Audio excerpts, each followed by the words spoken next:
Let's start off. So I did want to talk a little bit about the Winter Storm Uri, just to get started, of course. So it seems like, there was the electric market in Texas pre-Winter Storm Uri in February, and there's the electricity market post-Winter Storm Uri. And so I want to just start off from a pretty high level. What do you all think were the biggest mistakes by either policymakers or in the years leading up to the storm, or actually during the storm, that led to the energy market crisis in February? And we can start with, let's start with Cameron. Well, I'll punt the policy over to the experts, but I think the biggest mistake on the rep side is, this is kind of like a fourth standard deviation event. From what I've seen, it's really hard to be able to plan from this from a hedging perspective. I mean, we're down here in Texas, and even myself, not having any customers just yet on the rep side, when we hear winter storm or things like that, we think of snow for a couple hours, right? And we certainly don't think of natural gas lines failing and freezing like that.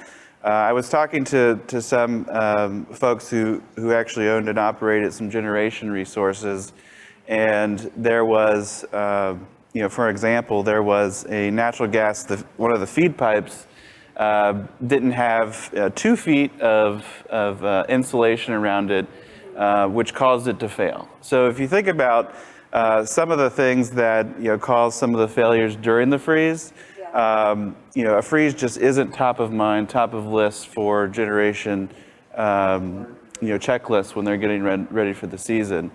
Same with running a rep. Obviously, we didn't have any customers, but I can tell you with 100% certainty, if we did, we would have been out of business too. Regardless of how much data you have in terms of weather or whatever weather is coming, I've heard a word on the street has it that some of the hedges, whether firm load or paper hedges, weren't performing either because of force majeure or because actual generational assets were offline. So it's kind of random in terms of what happened, but I don't really see how we could have stopped some of these retailers from failing.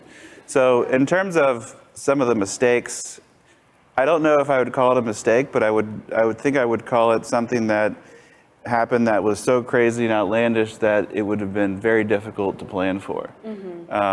And then, on the generational side, there's some things that probably could have been done in terms of weatherization. I'm not a generation expert, but I only know what people talk to me about or what I read, and I know that some windmills and so forth weren't weatherized, and I know that windmills are in Canada and the north Antarctic places. There's a lot of different reasons, I guess, of this crisis. Talking to you, Don, what in your opinion on the retail side? Were there mistakes on the retail side that could have been avoided? Yeah, I really don't think so. This is one of those events, you hear the black swan, that's the term that everybody's applying. And it truly was. I mean, I don't know too many homeowners that have asteroid insurance. And it's that sort of improbable outcome that you can insure against anything. It's just how much are you willing to pay against an improbable risk. To Cameron's point, I mean, it was 0 degrees in central Texas for several days. Those words aren't supposed to all be in the same sentence. And I think that a lot of the weatherization that could have, should have, would have taken place, given the structure we have in this market, we don't have a capacity market. We have a scarcity pricing model. Right. And that means I'm going to spend X number of hundreds of millions of dollars to prepare for a highly unlikely event and hope that the scarcity events happen to allow me a return on that investment. So, I mean, some of the problems could be structural in the way our market sits. The gas pipelines, it doesn't seem to get the proper amount of airplay, at least in my opinion. Kurt Morgan, CEO of Vistra, testifying in front of the Senate, said, look, you could have offered anything you wanted to. It wasn't we were holding generation back. We have natural gas combined cycle units that kind of need natural gas to run. And when they didn't have it, they couldn't generate. It's just as simple as that. So I don't know that What this event did, in my mind, is raise an awareness that we have a grid that was built around an operational construct that no longer exists. We have a grid that was built for a large-scale hub and scope generation and large high voltage transmission that radiated out to the load centers. Now we have a much more dispersed and diverse generation fleet. We have more generation that is not responsive to load. And I think the real lesson that we need to learn is that we now need to make load responsive to generation, because if the grid's going to get any smarter, we have to help it, and it's not there yet. Yeah. And let's turn to you, Becky. I want to hear from the policy perspective. You know, your experience on the PUC. Do you think that there are things that either in the years leading up to February 2021 or even during the storm that could have been done differently to avoid the big crisis that we saw in February?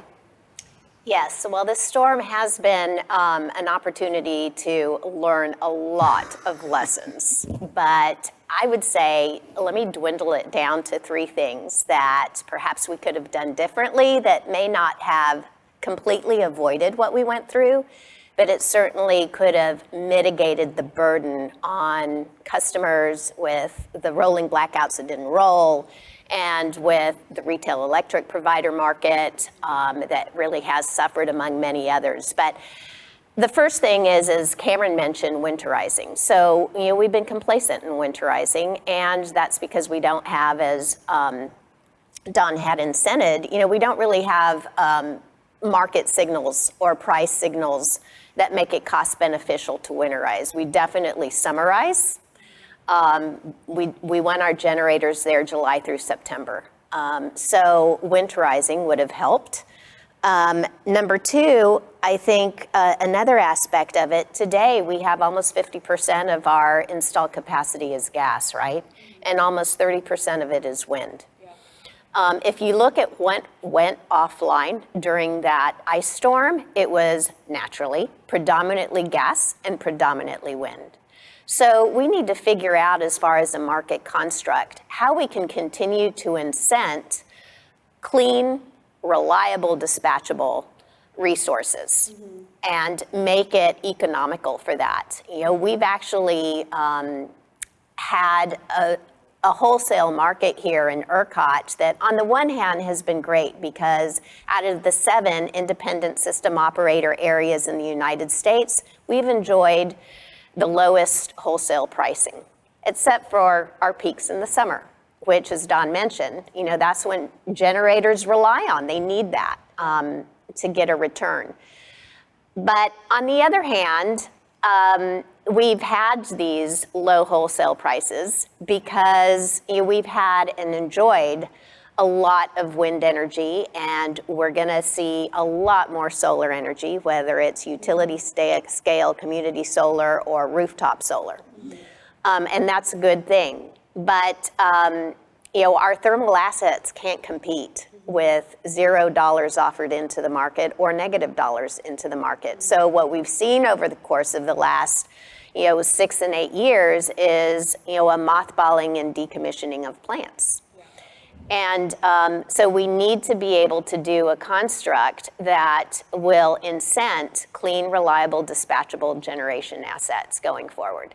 The third thing I would say is, it seems so simple, but we've done such a poor job at it, and that is communication. And that is an obligation on everybody's part. By that I mean, whether it's a rep, whether it's a generator, a municipal utility, an electric co-op. I think being able to communicate more effectively to the end use customer, but it's also the regulators. You know, regulators, you know, speaking to the market participants, regulators speaking to the public, regulators speaking to the media, regulators speaking to other regulators. ERCOT in there as well. And not only do we need a better communication regime, but we need to practice that. We need to practice and exercise tabletop scenarios on how this communication flow is going to go. And so I would say those 3 things would have helped tremendously during the ice storm, even though it wouldn't have cured it. It might have ameliorated it.